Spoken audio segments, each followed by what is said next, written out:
विद्यार्थी मित्र हो, पाठीमागच्या पिरियडला पण लोकशाही आणि त्यामध्ये प्रातिनिधिक लोकशाही, अप्रत्यक्ष लोकशाही याबद्दल आपण चर्चा करत होतो. त्याचं स्वरूप पण पाहिलेलं आहे. साधारणतः जगातल्या जवळजवळ 2/3 राष्ट्रांनी अप्रत्यक्ष किंवा प्रातिनिधिक लोकशाही स्वीकारलेली आहे. आणि यावरून असं स्पष्ट होतं की निम्म्यापेक्षा जास्त जगातल्या राष्ट्रांनी या लोकशाही शासन पद्धतीला आपलंसं केलेलं आहे. म्हणजे निश्चितच ही शासन पद्धत ही अगदी यशस्वी आहे, सर्वमान्य आहे, सर्वांना भावणारी आहे, हेच स्पष्ट होतं. जगातले आता जे महत्त्वाचे देश आहेत, उदाहरणार्थ इंग्लंड तर संसदीय शासन पद्धतीचं, अप्रत्यक्ष लोकशाहीचं माहेरघर म्हणून ओळखलं जातं.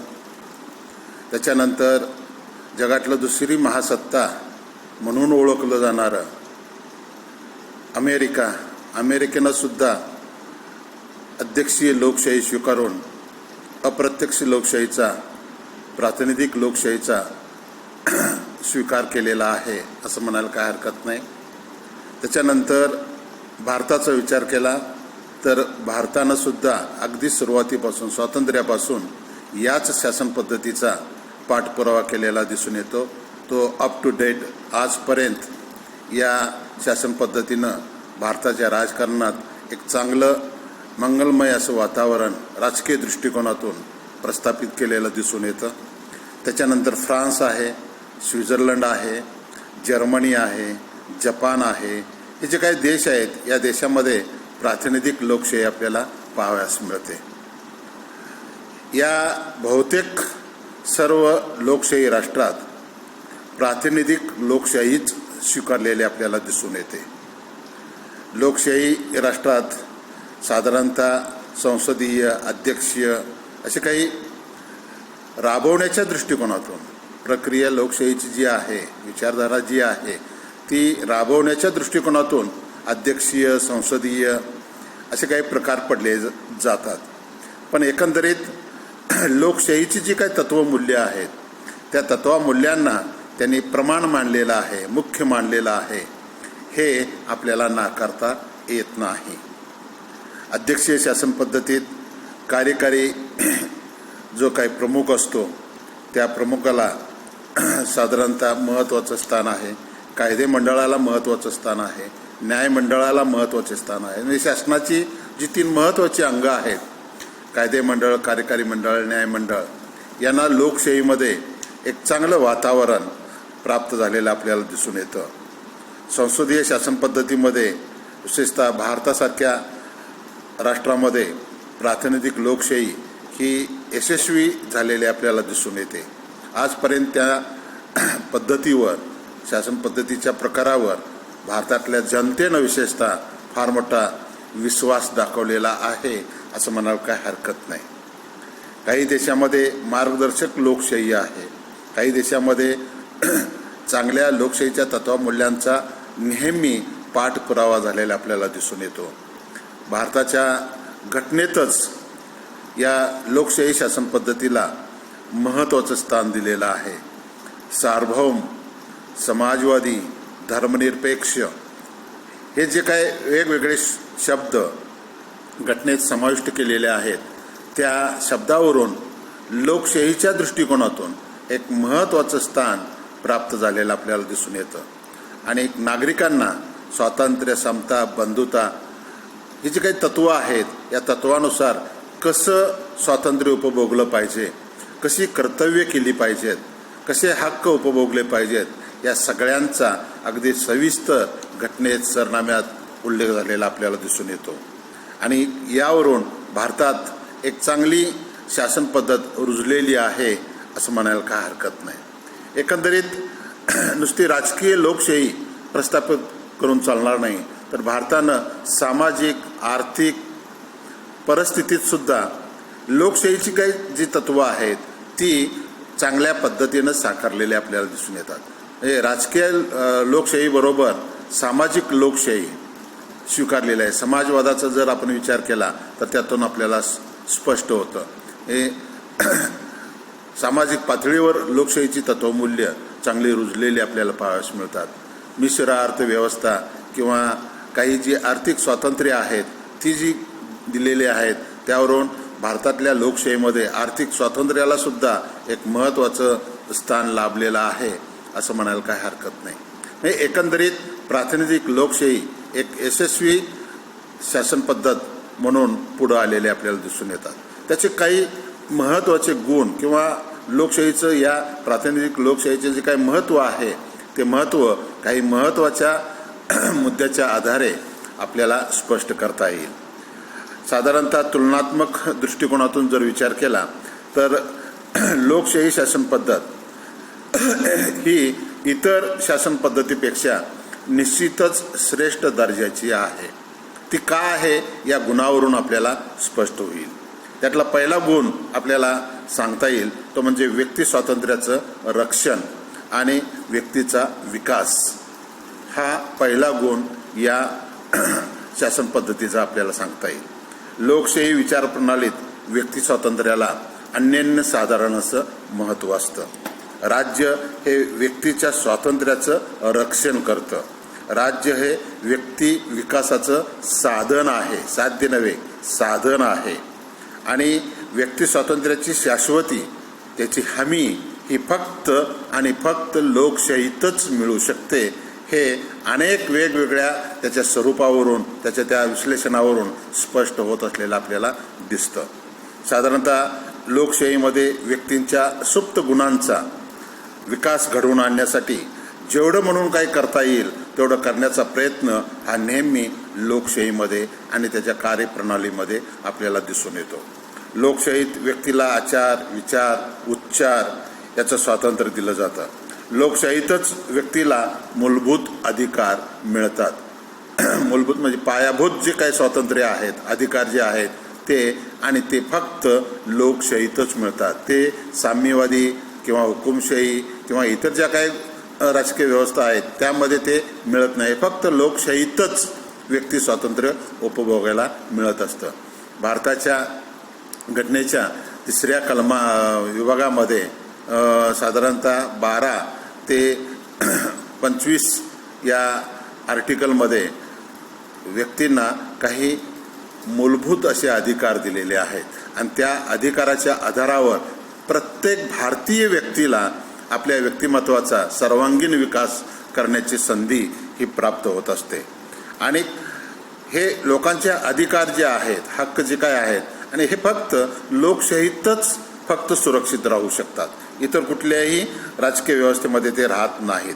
लोकशाहीत व्यक्तीच्या व्यक्तिमत्वाचा विकास हा महत्त्वाचा मानला जातो. किंबहुना ज्या काही सगळ्या प्रक्रिया केल्या जात असतात त्या या भोवती फिरत असलेल्या आपल्याला दिसतात. म्हणजे व्यक्तीचा विकास हा प्रमाण मानला जातो, मुख्य मानला जातो आणि त्या आधारे लोकशाहीमध्ये व्यक्ती विकासाचा बिंदू मानून साधारणतः व्यक्तीच्या सर्वांगीण विकासातून समाजाचा विकास कसा होईल या दृष्टिकोनातून सतत पावलं पडत असलेले आपल्याला दिसून येतात. त्याच्यानंतर लोकशाहीचं पुढचं गुण किंवा पुढचा महत्त्वाचा भाग कोणता असेल तर समानतेची वागणूक, इक्वॅलिटी. समानतेची वागणूक ही लोकशाहीतच आपल्याला प्राधान्याने असलेली दिसून येते. समतेच्या तत्वाला अधिक महत्त्व हे लोकशाहीतच मिळतं. लोकशाहीत सर्वांना समानतेची वागणूक दिली जाते. लोकशाहीत कायद्याचं अधिराज्य मान्य करून कायद्यापुढं सर्वांना समान लेखलं जातं. धर्म जात वंश जन्म ठिकाण वर्ण वर्ग असा कोणताही भेदभाव न मानता सर्वांना विकासाची समान संधी समता देण्याचा प्रयत्न हा लोकशाहीमध्ये केला जातो. या आधारावरच राजकीय सामाजिक आर्थिक क्षेत्रात हे समानतेचे तत्व नेहमी चांगल्या पद्धतीनं त्याचे अनुकरण करून समाजाचा सर्वांगीण विकास कसा होईल यासाठी प्रयत्न केला जातो. राजकीय क्षेत्रात व्यक्तीला निवडणूक लढवता येते. राजकीय संघटना किंवा पक्ष स्थापन करता येतो. निवडणूक प्रचार करता येतो, राजकीय क्षेत्रात व्यक्तीला समानतेची वागणूक मिळते आणि यामुळं राजकीय स्वातंत्र्य अधिक चांगल्या पद्धतीनं समानतेच्या आधारावर आपल्याला पाहावयास मिळतं. कुठलंही पद जे आहे ते पद जातीच्या आधारावर न राहता तो भारतीय नागरिक आहे. मग तो भारतीय नागरिक त्याचं वय आणि त्याचं असलेले इतर ज्या काही गोष्टी आहेत या बघून प्रत्येकाला सर्वसाधारणपणे ती संधी उपभोगायला मिळत असते आणि या आधारावर अनेक लोक राजकीय सत्तेच्या प्रक्रियेमध्ये सहभागी झालेले दिसून येतात. आर्थिक क्षेत्रात प्रत्येक व्यक्तीला व्यवसाय रोजगार प्राप्त करून देण्याची समान संधी ही मिळालेली असते. हे लोकशाहीच्या समानतेच्या वागणुकीचं एक महत्त्वाचं एक स्थान असलेलं आपल्याला दिसतं. कोणताही भेदभाव न मानता सर्वांना समान संधी ही लोकशाहीमध्ये मिळत असते. लोकशाहीत सामाजिक आर्थिक अशा सर्वच क्षेत्रात समता प्रस्थापित होऊन व्यक्ती विकास आणि समाज विकास हा झालेला आपल्याला दिसून येतो. म्हणजे हा एक लोकशाहीचा एक महत्त्वाचा एक फायदा म्हणा गुण म्हणा आपल्याला पाहावयास मिळतो. या लोकशाहीमध्ये आणखी एक महत्त्वाची बाब म्हणजे जबाबदार शासन पद्धत आणि कल्याणकारी राज्य ही जी राज्यकारभाराची जी काही तत्त्व आहेत ही व्यवस्थितपणे साकारता येतात. साधारणतः लोकशाही शासन पद्धत ही जबाबदार शासन पद्धत म्हणूनच कार्य करत असते. लोकप्रतिनिधीला जनतेचा जबाबदार राहून कार्य करावं लागतं आणि मंत्रिमंडळ कायदेमंडळाला जबाबदार राहून लोकहिताचा कारभार करत असतं. कायदेमंडळाचा विश्वास असेपर्यंतच कार्यकारी मंडळ म्हणजे मंत्रिमंडळ हे अधिकार पदावर राहत असतं. त्यामुळं कायदेमंडळाचा आणि लोकांचा विश्वास संपादन करण्यासाठी साधारणतः लोकशाहीत जे काही प्रतिनिधी आहेत लोकप्रतिनिधी जबाबदारीनं आणि जाणीवेनं आपला राज्यकारभार करत असतात आणि त्यांना करावा लागतो. लोकांना जबाबदार राहून कायदेमंडळाला जबाबदार राहून जर कार्यकारी मंडळानं काम केलं तरच ते अधिकार पदावर राहू शकतात. तो जर विश्वास त्यांनी संपादित केला नाही राखला नाही तर त्यांना सत्तेवरनं दूर व्हावं लागतं आणि हे फक्त लोकशाहीतच घडू शकतं. लोकशाहीमध्येच अशी एक जबाबदार शासन पद्धत असलेली आपल्याला दिसते आणि कल्याणकारी राज्य वेलफेअर स्टेटची संकल्पना ही सुद्धा लोकशाहीत अधिक चांगल्या पद्धतीनं कार्यान्वित करता येतं. अधिकाराच्या पुढे जाऊन जनतेसाठी समाजासाठी देशासाठी काहीतरी करण्याची वृत्ती ही कार्यकर्त्यांच्या सत्ताधारी असणाऱ्या लोकांच्या हातात मनात असली पाहिजे आणि तर मग देशाचा सर्वांगीण विकास होऊ शकतो. मग लोकहिताच्या आणि कल्याणकारी योजना ज्या काय आहेत त्या जर राबवायच्या असेल तर त्या सहज या लोकशाही शासन पद्धतीमध्ये साकारता येतात. त्याच्यानंतर अल्पसंख्याकांना संरक्षण मिळतं. हा एक महत्त्वाचा गुण आहे. सगळेच लोक हे सारखे असत नाहीत. विकासाच्या आर्थिक दृष्टिकोनातून किंवा इतर कोणत्याही दृष्टिकोनातून कमी अधिक प्रमाणात असलेले दिसतात. जे अल्पसंख्याक आहेत कमी लोकसंख्या असलेला समाज जो आहे त्यांचा सुद्धा आदर कदर हा लोकशाहीतच केला जातो. लोकशाहीमध्येच त्यांना आपलं अस्तित्व चांगल्या पद्धतीनं टिकवता येतं. अर्थात व्यक्ती हा विकासाचा केंद्रबिंदू हा मानल्या जात असल्यामुळं राज्यातील सर्व लोकांना मग ते अल्पसंख्याक असू दे नाही तर बहुसंख्याक असू दे सर्वांना समान विकासाची संधी ही प्राप्त करून दिली जात असते. अल्पसंख्याक लोकांना समान विकासाची संधी ही दिली जात असल्यामुळं त्यांना या प्रक्रियेमध्ये सहभागी होता येतं. त्यांना हे आपलं क्षेत्र नाही हे आपल्यासाठी नाही अशी कमीपणाची भावना राहत नाही. त्यांना सुद्धा आपण एक महत्त्वाचा घटक आहोत अशी एक हमी या लोकशाहीमध्ये त्यांना मिळते. त्यांच्यावर बहुसंख्याकाकडून कधीही अन्याय होत नाही, कुठल्याही प्रकारचा जुलूम होत नाही आणि त्यामुळं अल्पसंख्याकांना संरक्षणाची हमी देणारी एक शासन पद्धत म्हणून लोकशाही शासन पद्धतीचा नेहमी उद्धार विकास झालेला आपल्याला दिसून येतो. त्याच्यानंतर लोकशाहीमध्ये राजकीय जे काही ज्ञान आहे राजकीय प्रक्रिया असेल राजकीय घडामोडी असतील या सगळ्या गोष्टींचं ज्ञान फक्त लोकशाहीतच मिळू शकतं. कारण प्रत्येक व्यक्तीला राजकीय शिक्षण वेगवेगळ्या मार्फत मिळत असतं. उदाहरणार्थ मतदान निवडणुका शासनाला प्रतिकार करणं शासनाचा आदर कदर करणं त्याच्यानंतर राजकीय संघटना स्थापन करणं राजकीय पक्ष दबाव गट संघटना ह्या सगळ्यामध्ये चांगल्या पद्धतीनं सक्रिय सहभागी होता येतं आणि त्यामुळं लोकांना राजकीय ज्ञानाची चांगली संधी मिळते आणि ही संधी व्यक्तीचा तर विकास होतोच, समाजाचा तर विकास होतोच, निश्चितच त्यामुळं एक चांगली सदृढ अशी एक राजकीय वातावरणाची एक चांगली सकारात्मक दृष्टिकोनातून सर्वांना भावणारी अशी राजकीय परिस्थिती ही देशामध्ये लोकशाहीमुळं प्राप्त करता येते. साधारणतः निवडणुकीच्या काळात अनेक अधिकार आहेत, मग मतदानाचा अधिकार असेल, मत प्रचाराचा असेल, त्यामुळं लोकशाहीची जी काही मूल्ये आहेत ती लोकांना कळू शकतात.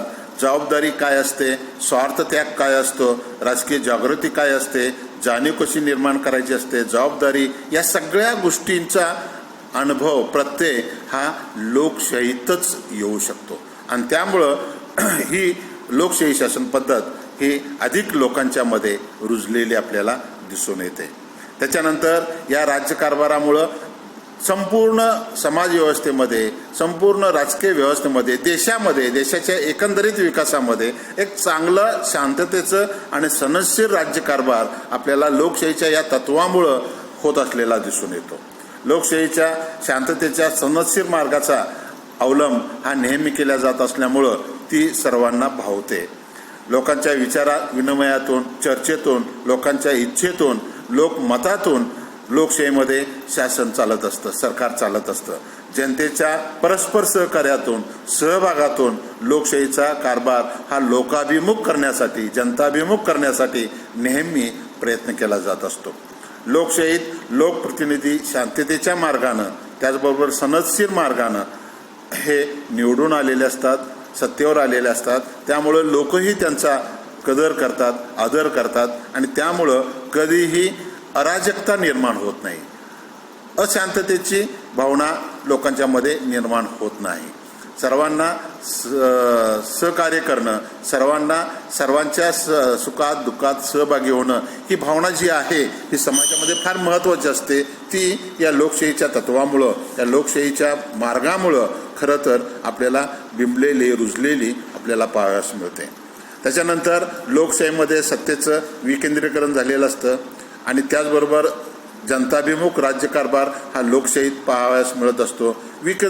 विकेंद्रीकरणाचं जे तत्व आहे, डिसेंट्रलायझेशन, त्यामुळं राजकीय सत्ता किंवा शासकीय जी काही सत्ता आहे ही सत्ता केंद्रे सरकारपासून अगदी वेगवेगळ्या पातळीपर्यंत ही विखुरलेली आपल्याला दिसतात. म्हणजे केंद्र सरकार, राज्य सरकार, स्थानिक सरकारामध्ये सुद्धा वेगवेगळे विभाग निर्माण करून सत्तेचं विभाजन केलेलं असतं आणि सत्तेचं विभाजन केल्यामुळं त्याची पायमल्ली चांगली होते, त्याचं इम्प्लिमेंटेशन चांगलं होतं, लोकांना जास्तीत जास्त सत्तेत सहभागी होण्याची संधी मिळते. हा एक विकेंद्रीकरणाचा महत्त्वाचा फायदा लोकशाहीतच फक्त पाहावयास मिळतो. तो हुकुमशाहीमध्ये पाहावयास मिळत नाही, कारण हुकुमशाहीमध्ये सत्ता केंद्रित झालेली असते, एका व्यक्तीच्या, एका पक्षाच्या हातात संपूर्ण सत्ता गेलेली असते आणि त्यामुळं तिथं सगळ्या नागरिकांना सत्तेचा वाटा बांधता येत नाही. पण लोकशाहीमध्ये या विकेंद्रीकरणामुळं राज्यकारभार हा जनताभिमुख होत असतो, लोकाभिमुख होत असतो. अनेक लोकांना यामुळं राजकीय ज्ञान मिळतं, चांगले अनुभव उपभोगायला मिळतात. त्यामुळं एक चांगली जबाबदार व्यक्ती, नागरिक ही फक्त आणि फक्त लोकशाहीतच निर्माण होत असते.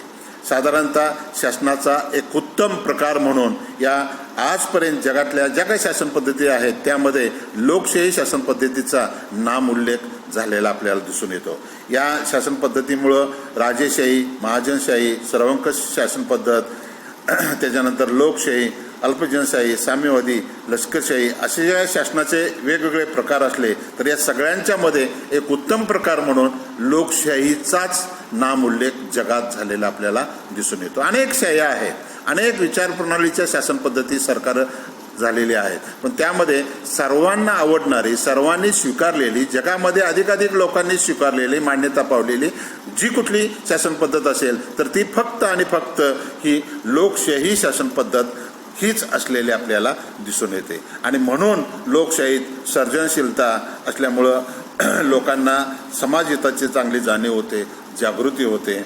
अनेक विचारवंतांनी, मग बेंथम असेल, जे.एस. मिल असतील, जॉन स्टुअर्ट मिल, रुसो, ब्राईस अशा अनेक विचारवंतांनी लोकशाहीचं समर्थन केलेलं आपल्याला दिसून येतं. लोकशाहीने आत्तापर्यंत उत्कृष्ट असं काम केल्यामुळं समाजामध्ये केवळ लोकशाहीमुळं समाजात शांतता आणि सुव्यवस्था प्रस्थापित करून व्यक्तीचं स्वातंत्र्य अबाधित ठेवण्याचं काम या लोकशाहीनंच केलेलं आहे, असं लॉर्ड ब्राईस या नामवंत राजकीय विश्लेषणकारानं विचारवंतानं म्हटलेलं आहे, असं म्हणायला काय हरकत नाही. साधारणतः या सगळ्या गोष्टींचा विचार करता ही प्रातिनिधिक लोकशाही अधिक लोकांच्यापर्यंत पोचलेली आहे, अधिक लोकांनी त्याला स्वीकारलेली आहे, अधिक लोकांनी त्याला मान्यता दिलेली आहे आणि म्हणून ती आज जगमान्य झालेली आहे, असं म्हणायला काय हरकत नाही. आता याच्यानंतर प्रातिनिधिक लोकशाहीचे दोषसुद्धा काही आहेत, ते दोष आपण नंतरच्या पिरियडला घेऊ. थँक्यू.